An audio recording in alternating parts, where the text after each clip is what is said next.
ప్రపంచ పర్యావరణ దినోత్సవం సందర్భంగా తెలంగాణ ప్రతి పౌరునికి రాష్ట్ర రవాణా బీసీ శాఖ మంత్రి విజ్ఞప్తి చేస్తా ఉన్నాం.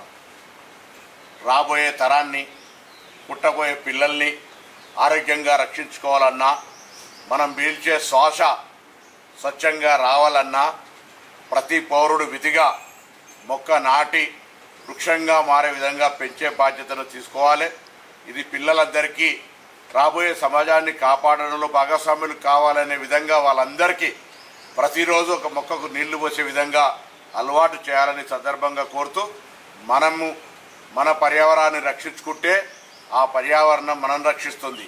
పర్యావరణాన్ని చెడగొట్టే విధంగా నిర్లక్ష్యంగా చెట్లు కట్ చేయడం కావచ్చు, మొక్కలు నాటకపోవడం కావచ్చు, ప్లాస్టిక్ను ఉపయోగించడం వల్ల చాలా ఇబ్బంది కలుగుతుంది. భవిష్యత్తులో ఇప్పటికే క్యాన్సర్ పేషెంట్ల సంఖ్య గణనీయంగా పెరిగి మరణాల సంఖ్య పర్యావరణం కారణంగా జరుగుతున్నటువంటి సందర్భంలో తెలంగాణ ప్రతి బిడ్డ ఈ రాష్ట్రాన్ని పచ్చదనంతో నింపి పర్యావరణాన్ని రక్షించుకొని కాలుష్య రహిత రాష్ట్రంగా చేద్దామని ప్రతి ఒక్కరికి హృదయపూర్వకంగా విజ్ఞప్తి చేస్తా ఉన్నాం. మీ పొన్నం ప్రభాకర్, తెలంగాణ రాష్ట్ర ప్రభుత్వ పక్షాన విజ్ఞప్తి చేస్తా ఉన్నాం.